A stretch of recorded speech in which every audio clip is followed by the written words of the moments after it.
சதிச்செயல் செய்தவன் புத்திசாலி, அதை சகித்துக் கொண்டிருந்தவன் குற்றவாளி. சதிச்செயல் செய்தவன் புத்திசாலி, அதை சகித்துக் கொண்டிருந்தவன் குற்றவாளி.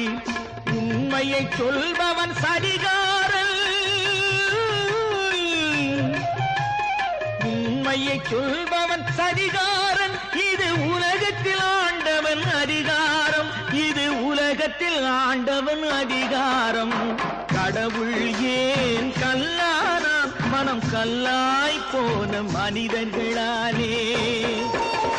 கடவுள் ஏன் கல்லானான், மனம் கல்லாய் போன மனிதர்களாலே.